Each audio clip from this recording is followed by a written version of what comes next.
ఎండాకాలం ఏ కూరలు తినబుద్ధి కానప్పుడు ఇట్లా తీసుకోండి. జర పుల్ల పుల్ల ఉంటేనే తినబుద్ధి అవుతుంది ఏ కూర అయినా.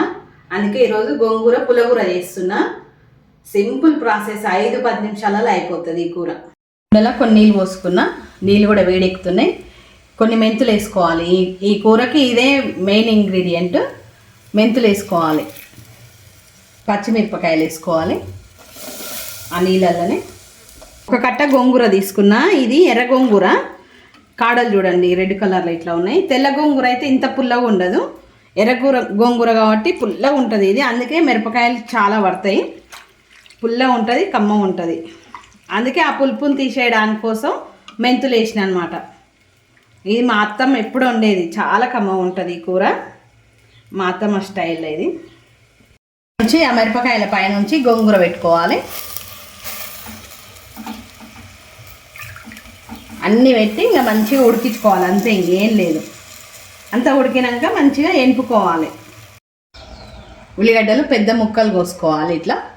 ఇవి కూడా పైనుంచి పెట్టుకోవాలి. మంచిగా కూర మంచిగా మగ్గిన తర్వాత స్టవ్ బంద్ చేసి చల్లారినాక ఎనుపుకోవాలి. ఇంకా 5 నిమిషాలు అయింది, మంచిగా ఉడికింది కూర. ఇక స్టవ్ బంద్ చేసుకోవాలి. గోంగూర తొందరగా ఉడుకుతుంది, అందుకే ఇంక స్టవ్ బంద్ చేస్తే గోంగూర తొందరగా ఉడుకుతుంది. గోంగూర గిల్లుకోవడమే లేటు. మనం కూర మాత్రం చాలా తొందరగా అయిపోతుంది, 5-10 నిమిషాలలో అయిపోతుంది. ఎక్కువ ఇంగ్రీడియంట్స్ కూడా ఏమి ఉండవు. ఎండాకాలం చాలా టేస్ట్ ఉంటుంది, నోటికి రుచిగా ఉంటుంది మంచిగా కూర. మంచిగా చల్లగా అయినాక పప్పు గుత్తితోనైనా లేకపోతే స్మాషర్తోనైనా కొంచెం ఉప్పు వేసి ఎనుపుకోవాలి. దాన్ని చల్లగా కావాలి. ఇప్పుడు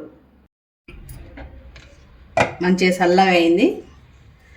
ఇప్పుడు అందులో తగినంత ఉప్పు వేసుకోవాలి. ఇందులో తగినంత ఉప్పు వేసుకోవాలి. ఉప్పు వేసి ఎనుపుకోవాలి. కుండ వేడిగా ఉన్నప్పుడు ఎనుపొద్దు, ఎనిపితే కుండ పగులే అవకాశం ఉంటుంది.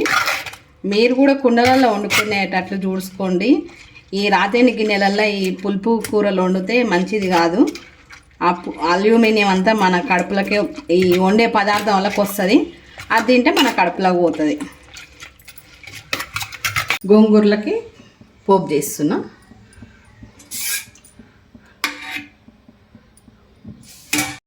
నూనె వేడెక్కింది. జీలకర్ర, ఆవాలు, దంచుకున్న వెల్లుల్లి రెబ్బలు, మిరపకాయలు, ఎండు మిరపకాయలు, ఇప్పుడే ఫ్రెష్గా తెచ్చిన కరివేపాకు. కరివేపాకు చెట్టు కూడా ఇంట్లో పెట్టుకోవడానికి చూసుకోండి. ఎప్పుడంటే అప్పుడు పెంచి వేసుకుంటే ఎంత టేస్టీగా ఉంటాయో కూరలు. కొంచెం పసుపు. పోపు అయ్యింది. రుబ్బు పెట్టుకున్న ఈ పుల్లగూరల పోపు వేసుకున్నాం.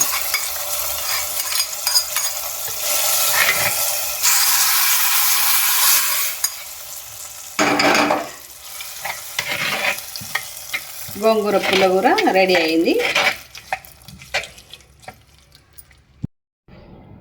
గోంగూర పుల్లగూర ఎట్లుందో చెప్తా. ఉల్లిపాయ, పచ్చిమిరపకాయ అయితే కంపల్సరీ ఉండాలి ఈ కూరకి, చాలా బాగుంటుంది.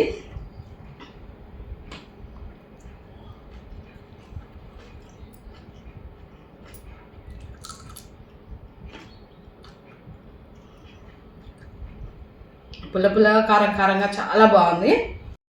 ఒక్కసారి చేసుకొని తింటే మీరు వదిలిపెట్టరు అస్సలు, అంత కమ్మగా ఉంది, చాలా బాగుంది. పచ్చిమిరపకాయ తినలేని వాళ్ళు చల్లమిరపకాయలు వేయించుకొని తినొచ్చు, చాలా బాగుంటుంది ఇంట్లోకి.